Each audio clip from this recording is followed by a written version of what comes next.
Edition of the live stream. We do these live streams every Tuesday at 11 a.m. Eastern, and they're always based on the feedback that agents give me, both in the Facebook group, face to face, in person, and on some weekly coaching sessions. So, invariably, almost every single week, I get asked, how do you find great deals? And there is no doubt that there is only two ways to find great deals in this world. The first one is to be able to spend money. And when I tell people how much it cost us to get a deal, most of the time they end up deciding that they don't want to commit to a monthly marketing budget. So on average right now, and as of this recording, August 2023, it costs us on average about $15,000 in marketing dollars in order to get a deal. And by doing things like pay-per-click, mailers, and things like that. So for most people that can't commit to a $3,000 or a $4,000 or a $5,000 a month marketing budget, we end up invariably talking about how to get deals without spending a bunch of money, which is how most people get started. Most people don't get started having a huge marketing budget. And even if you could have a big marketing budget, in a lot of cases out of the gate, it usually doesn't make sense, because even just having a big marketing budget doesn't guarantee that you're going to get a deal. Okay, so today's focus is going to be, how do you find deals if you don't have a bunch of money? And for most people, when we talk about finding a deal, you want to make sure that you're identifying what exactly is the avatar of the deal that you want. And I ask people this on coaching calls and privately all the time. If you can't answer that question, it's going to be very difficult for you to actually take your next step. But you want to be able to know, like, literally, how big is the house you're going to buy? What city is it located? How many beds? How many baths? What's the value of it?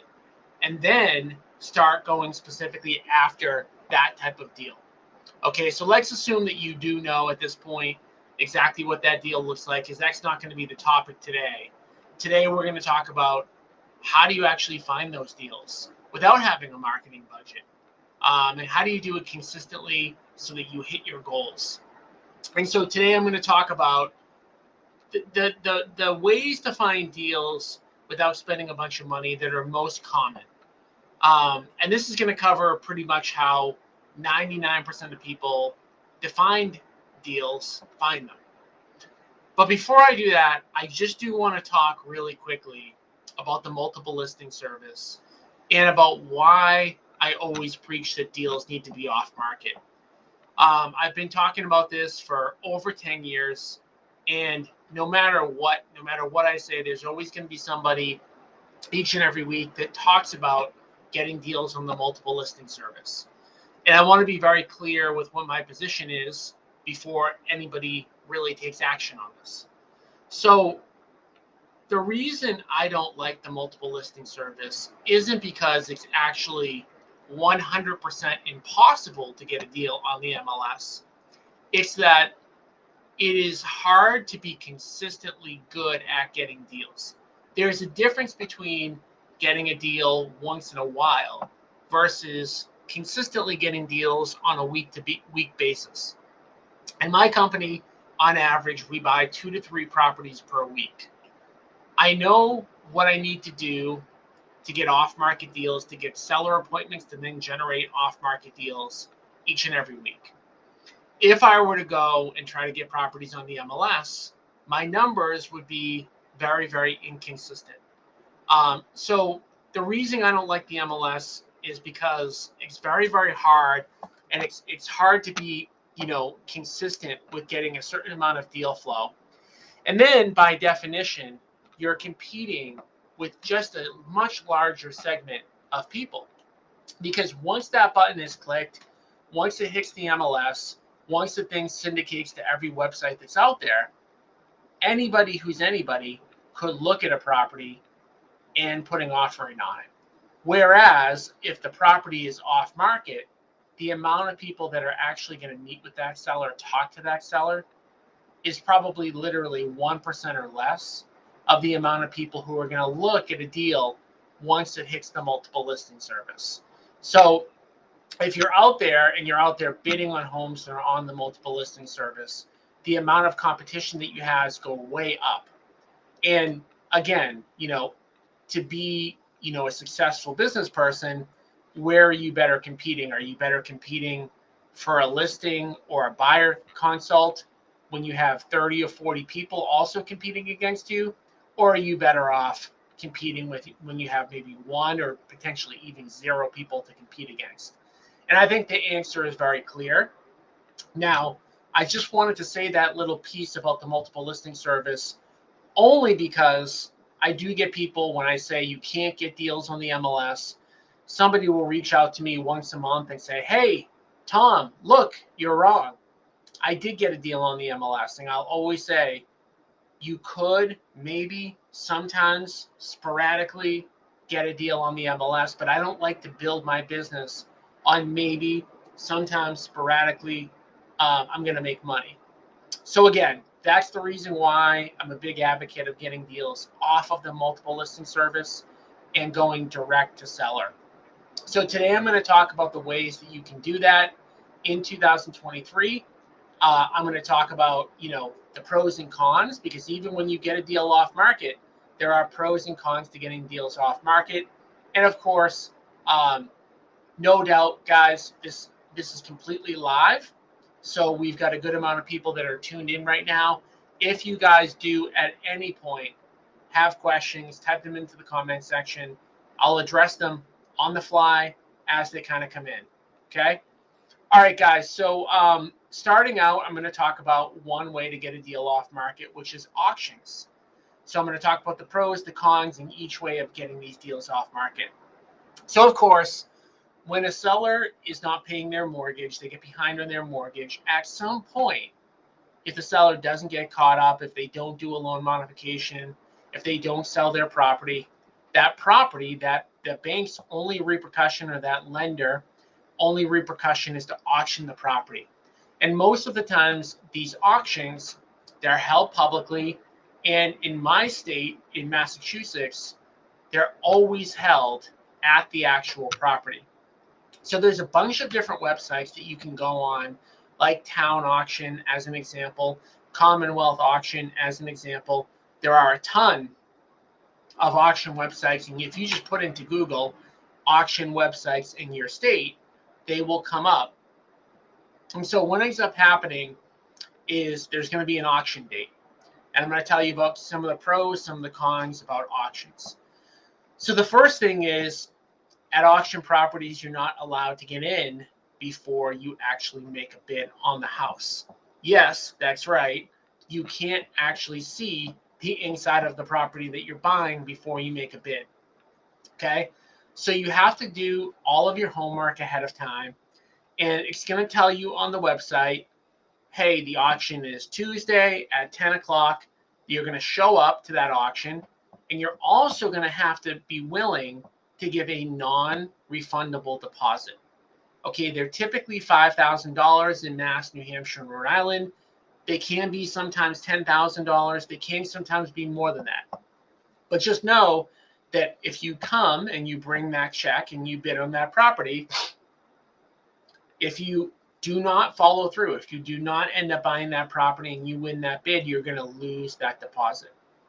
So some of the cons about auctions. First and foremost, they are public, meaning that anybody in the world can go on these websites, know when a property is going to be auctioned, and they can show up. So it's not uncommon, if you show up to an auction, that you might see 5 or 10 or 15 or 20 people, depending on how popular the auction is. And again, why are we trying to get deals off market? We're trying to limit our competition. But having said that, even though if you look around and you see 5 or 10 or 15 or 20 people, that's still way less people that are going to be out bidding on a home if it was on the multiple listing service. So you're going to show up, you're going to be standing there, you're going to be bidding and competing against 5 or 10 or 15 or 20 people. Another negative of auctions is that they may be occupied. So depending on what state you live in, that could potentially be either a small problem or a huge problem. In Massachusetts, it's typically a pretty big problem if you're buying a property and somebody's living in it, especially if it's a single family. So you may end up winning the bid and having to buy a home with the old owner in it, and then you may have to end up evicting that old owner or that tenant. Okay? So another negative of auctions is that probably 2/3 of them end up opening at a bid that's higher than what an investor would want to pay. So let's just say, for example, you go to an auction with a property that would be worth $500,000 all fixed up. And let's say that you're going to go there, you're going to bid $350,000. 2/3 of the time, it's going to open up at a bid at maybe $400,000 or $450,000 or maybe even $500,000. So when that happens, you've done your homework, you've done your research, you've driven out to the property, you've made a bid, you're ready to make a bid, and you just lose that time because it's not even a property that's going to end up getting sold. So why does that happen? Well, it can happen for many reasons, but there are some banks that basically are willing to take these properties back and then just sell them directly on the multiple listing service. Okay. Another negative about auctions is that in a lot of cases, they don't close on time. Now, you're going to sign a contract when you actually win that bid that's basically going to say, hey, you need to close on this property in a month, in 30 days. But the bank may not be ready. The title may not be ready. There could be issues with the title. They could go on for 3 months or 6 months or 9 months or 12 months. And you have to be ready, willing, and able when the bank is ready to sell it. So you may have to close quickly, or you may have to actually take a long time to close. So I've said a lot of negatives about the auctions, but what are some of the positives? I think the biggest positive about attending and bidding on an auction is it's over right then and there. You know right then and there, you either got the property or you didn't. There's no sales process involved. In fact, there's no sales techniques involved. You don't need to learn how to, build rapport. You don't need to learn how to negotiate with a seller. You're just out there, you're bidding, you either win or you lose. The other good thing about auctions is that they're, even in this market, they're fairly plentiful. You could easily spend 20 or 30 or 40 hours a week at auctions, bidding each and every day. Now, you may need to go to 20 or 30 or 40 per week in order to get a deal, but they're going to be plentiful. They're always available, and they're always around. One other negative before I switch into another form of getting off-market deals related to auctions that's kind of a little bit of a negative is that you're not going to have necessarily a choice all the time about where you can buy those properties. So you may, want to buy a property in Allenstown, as an example. And there may be no auctions in Allenstown even in the next 90 days. So depending on where you want to buy, depending on where you're geographically located, you tend with auctions to need to be a little bit more geographically flexible on the properties that you buy. By the way, if there are any questions about auctions at all, again, this is live. Type them into the comment section. I'm happy to answer any questions at all related to auctions. All right. So the next one up, then I'm going to talk about the pros, the cons, etc., are agent relationships. And most of the people that are on here are agents. And I've done multiple training sessions on getting deals from other agents. I think it's actually one of the best ways, the best methods in order to get deals. Let's talk about some of the cons about getting deals from agents. First and foremost, you're going to have to talk to a lot of agents to even get some deals sent to you. You guys know I've got a pretty big reach. No, I'm not, Grant Cardone, but I've got a pretty good agent reach. I've got 365 agents in my office. I do training sessions. I've got, a Facebook group with 11,000 agents in it. And even me with all of that reach still have to work hard to generate off-market deal flow from agents on a week-to-week basis. Agents in general don't come across off-market deals on a weekly basis. So you need a large group of agents that you are pretty much in front of, quite a bit, and you need to make sure that they remember you. So everybody here has been taught and trained on how to work their sphere of influence, how to make sure you're top of mind with your sphere of influence. It's really no different with working agent relationships. When an agent comes across a house that needs work or a seller that would like to trade money for convenience, you have to be the first person that they think about. Somebody did type in a question, and I told you guys I'd address them as they come in. What happens when you buy a property from auction which is occupied and you can't get access to do it before a smoke inspection? Great question. You may need to buy that property cash.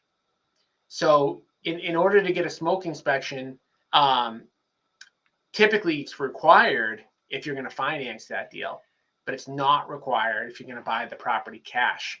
So again, you're bringing up another potential negative of auctions. If you guys kind of haven't gotten the hint yet, I don't love auctions in general as a deal finding, platform. I think they can be okay, but I think they have more negatives than positives. But getting back to agent relationships, another negative is just that they take time. So if you decided today, hey, I'm going to build out, a huge list of agents that know me and like me and trust me and know that I'm an investor, know that I'm willing to, offer them a great potential deal, it's going to take time. Because again, getting back to my point that I made a couple minutes ago, agents don't come across great deals all the time. Agents do come across great deals consistently over a long period of time. Like if you talk to most agents and you say, hey, how many great, investment opportunities have you come across in your career? They're going to say 5 or 10 or 20. But how many this year? Well, it could be 0, it could be 1, it could be, 5, it could be 0 in the last 2 years. Okay. What I do like about agent relationships in general, what I like is that you're going to usually be the only investor in there in general. Some of my best deals that I've ever bought have been agent referrals. And typically it's because of the trust factor. So you're going to have an agent that that's going to go out and it's going to meet with a seller. The seller is going to express interest in selling their house either quickly or easily or not doing any repairs, or maybe they don't want people in their home. And that agent is going to make a warm referral to you as the investor to come in and make a fair offer. And a lot of times what I found with agent relationships in general is that as long as you're making a fair offer, it tends to not be as much of a bidding process. Okay. Another thing that I like about agent relationship referrals is that you can kind of build your network around where you want to get off market deals. So of course, like if you were going to go into the MLS and say you wanted to buy property specifically in Reading, Massachusetts, as an example, you could look and you could say, give me a list of every single agent that listed a home, 2 homes in Reading, Massachusetts in the last 2 years. And you might pop up a list of 100 agents. And if you use that list, you would probably find most of the deals that flow through those agents in the past couple of years. And most successful agents are selling year after year after year in the same towns because that's maybe where they grew up or where they live. So if you're looking, you can be a little bit more geographically focused with agent relationships. Somebody said it's actually required, the smoke required on all sales in Mass, but with cash sale can close without. Yes, exactly. So you can close without it, and you may have to close without it in Massachusetts if you win at auction. So continuing on with agent relationships, it's, a matter of, time, effort, energy, And it is definitely one of the best ways to do it. And I taught a class either last week or the week before on how to do it. And I want to continue on. If anybody has any questions on the agent relationship piece, type into the chat box. The last thing I want to say about the agent relationship piece that's so important is the agents have to have a reason to send you the deal. So you probably all know about our agent partnership program that we have.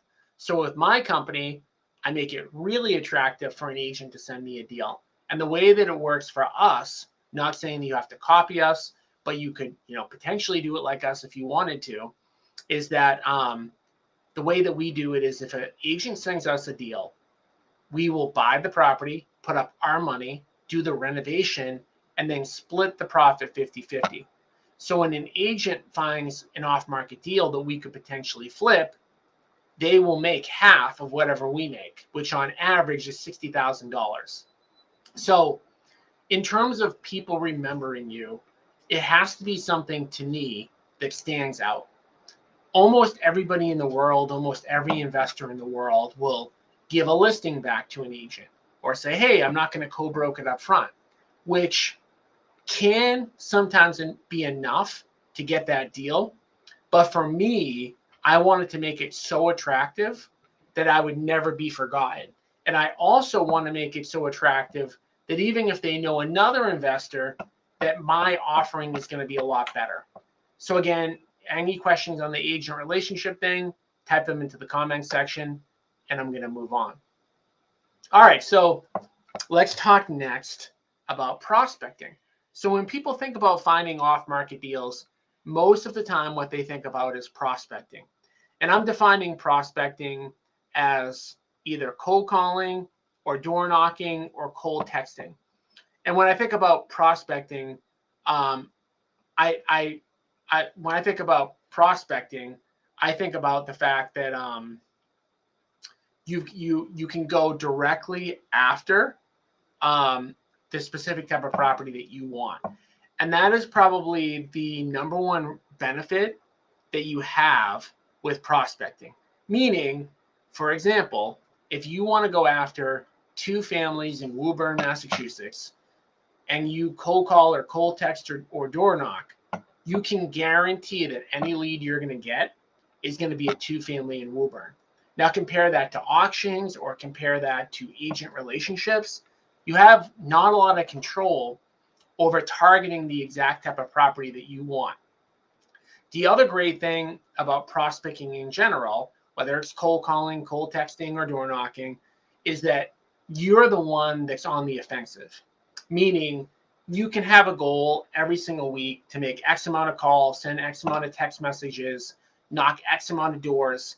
And there's a formula that you can literally calculate out to say, hey, if I knock on X amount of doors, I'm going to get Y amount of appointments, and then I'm going to get Z amount of deals. As again, compare that to the opposite. Compare it to auctions, and you say, oh, I want a 2-family in Woburn, Massachusetts. Well, there may be no auctions this week for that. Or compare it to agent relationships. You may never get a lead that week from an agent relationship. Okay. So let's talk quickly about prospecting. I'm going to say this, and you guys know, if you follow me, I'm as honest with people as I possibly can be. Prospecting is done by few and far between agents and investors. Few and far between people will actually consistently cold call or cold text or door knock. I give massive credit to the people who do. It's very difficult. It takes discipline, daily discipline. I think it's phenomenal when people do it. But one question I would always ask anybody that's thinking about doing it is, will you do it 5 days a week for 2 or 3 hours a day? Not like, will you do it once in a while? Will I do it once a month? Will I treat it like a gym membership where I show up in January and then I'm already out by January 15th? Like, no, it can't be that. Don't even attempt to do it. Don't attempt to cold call. Don't attempt to door knock. Don't attempt to cold text message unless you're going to do it 5 days a week, 2 to 3 hours a day. have an honest conversation with yourself. Like, am I going to do this? Can I see myself doing it? Am I the type of person that's going to be disciplined enough to do it?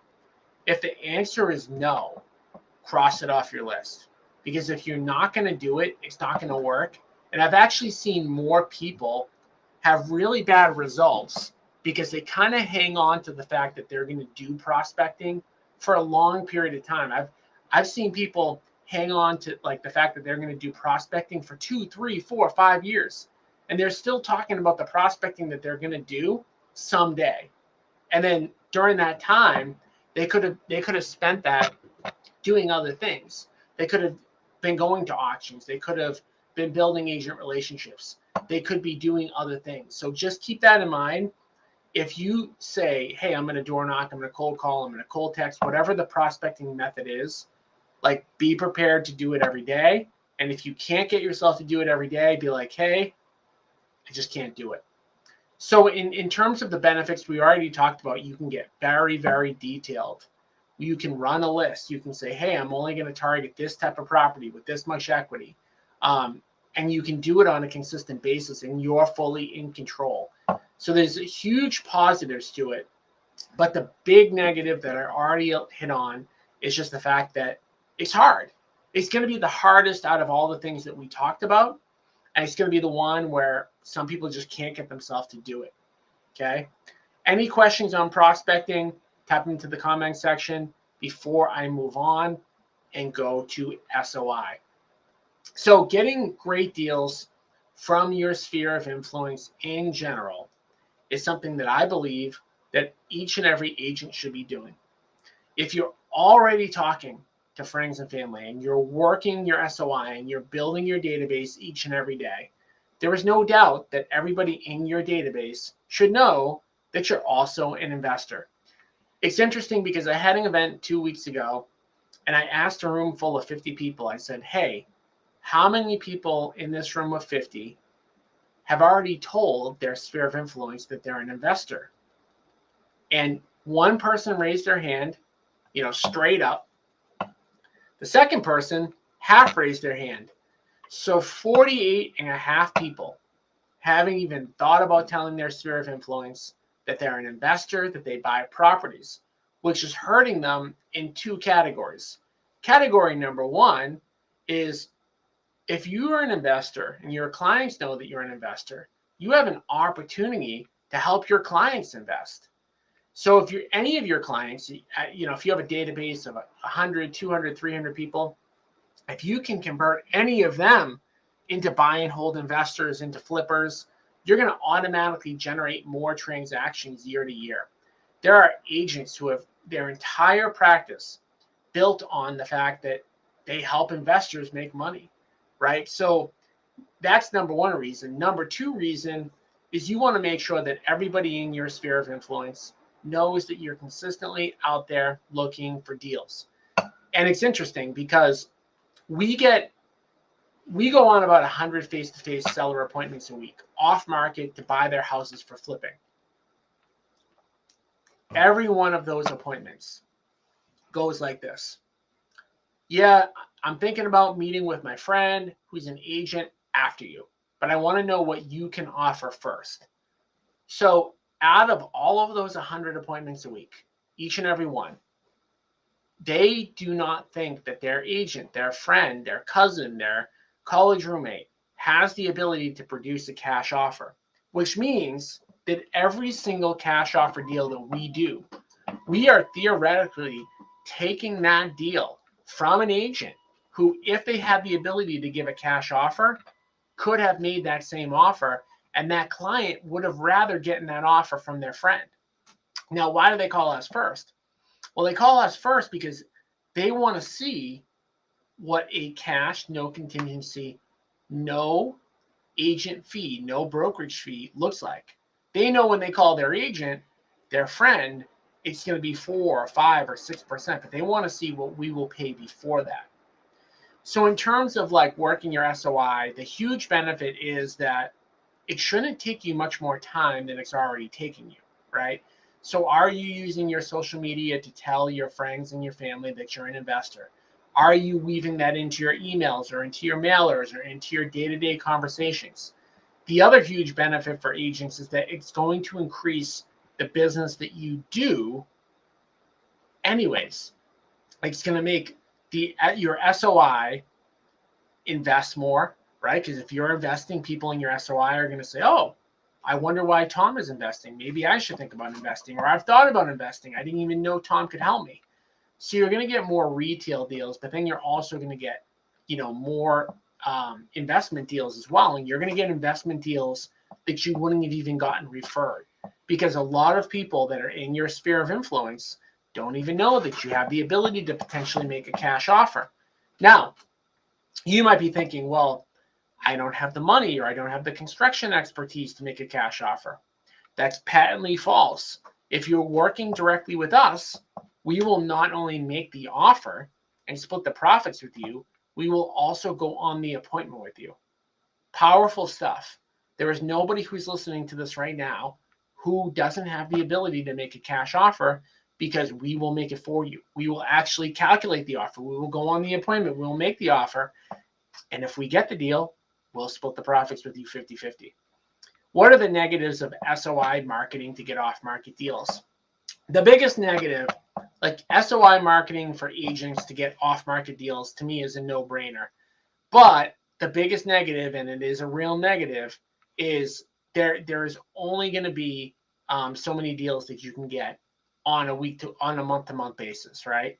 There's only going to be so many that your SOI will produce, unless you're taking a very passive approach to investing, which some people might be doing. If you're taking a very passive approach to investing, which is totally fine, you're not going to produce 10 or 15 or 20 great deals per year from your SOI. It's usually SOI plus one of the other methods. So again, guys, we talked about auctions. We talked about agent relationships. We talked about prospecting. We talked about working your SOI. Anthony said, what is the title of the training video for agent relationships? I don't know. If you search down the Agent Investor Facebook group, you'll see a video within the past couple of weeks, and it will be titled in a way that you'll definitely know, what we're talking about. But I want to pause here for a second just to see if there are any questions on any of the off-market stuff that we've talked about, whether it's auctions or agent relationships or prospecting or SOI. Type the comments into the comment section. I do want to say one other thing about this, though, which is that you need to have measurable results every week. And a lot of the conversation from today that I'm talking about stems from individual conversations that I have every single week with people that are in my Inner Circle coaching program. So a lot of times I will ask somebody, they'll tell me what they're doing or how they're going to get deals, and then I'll ask them for what their scorecard is. And a lot of people don't have one. They don't know how many calls they're supposed to make, how many agents they're supposed to talk to, how many Facebook posts they're supposed to do. If you do not know the answer to that question, it's going to be almost impossible for you to have a lot of success, because you'll just be guessing. So if you want to take, some of the guesswork out of the stuff, I would recommend, if you haven't done so already, if you're not in the Inner Circle, to register for a call at www.agentinvestorinnercircle.com. I'm going to put it into the chat section. Actually, I'll just put it right on the screen. Let me see if I can put this up here, because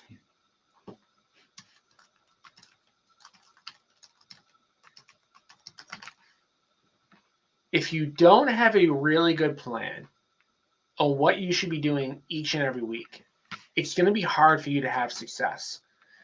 So what I do for people that are not yet in the Inner Circle, but maybe considering it and maybe want to have a little bit more of a one-on-one conversation with me, is jump on one of these calls at www.agentinvestorinnercircle.com. And I'll talk to you directly about like where you're specifically at with your real estate investing, where you want to be 3 to 5 years into the future, and then come up with a plan on the call on how to get there, with like a day-to-day breakdown of exactly what you should be doing and what your scorecard should look like. So again, If you're interested, the call is completely free. www.agentinvestorinnercircle.com. When you jump on one of those calls with me, I'm going to spend 95% of the time talking about like how I can help you, like directly on that call. It's basically a free consulting session where I go into your individual specifics and make some recommendations. And then I'm going to talk for 2 minutes on the benefits of joining the inner circle and, leave it open to you if you're, open to considering that. It's definitely not a sales pitch in terms of the call. It's 99% content. Then I'm going to talk a little bit about joining the inner circle if you're interested, but you can do that for free at www.agentinvestorinnercircle.com. I don't have a ton of availability left for the next few weeks because I've got a ton of kid stuff before the summer ends. So I've got a few slots left. If you are like serious about jumping on a call, I would recommend doing that right now and booking that right now at www.agentinvestorinnercircle.com so that I can help you out. I'm going to bring it back, to the chat to see if anybody has anything else. But I think more than anything else, like if you're going to be an investor, you need to be consistently getting off-market deals, and you need to be able to pick one of the strategies that we mentioned today. There are a lot of details that go behind all of these strategies. Today was just meant to kind of be a high-level overview so that you guys could get, a good understanding of what they might look like, what the pros are, what the cons are. But the best thing to do if you're not 100% sure what to do next is to jump on that call at www.agentinvestorinnercircle.com. Before we go, I'm just going to take one more quick look at the chat box, but I also want to ask, what should the topic for next week's live stream be? Do me a favor, type into the chat box. I'm just curious what you guys are thinking, what you specifically need help with, because I want to know what the next Tuesday at 11 o'clock training session should be. So if you're live, if you're on here, be selfish, type into the chat box like what you specifically need the most help with, and I'll take a look to see like what the responses are, and I'll come up with the topic for next week. So do me a favor. I'm going to give you guys like another minute. If you are live, just type that into the comment section, whatever topic you need help with moving forward, just so I can get an understanding of what I can help you guys with. And if there is any other thing that I can do for anyone in the meantime, you all know how to reach me. But the best thing to do is to go to that www.agentinvestorinnercircle.com. All right. Thank you guys for tuning in. We'll be back again next Tuesday at 11 o'clock, and I will talk to you all soon. Thank you for tuning in.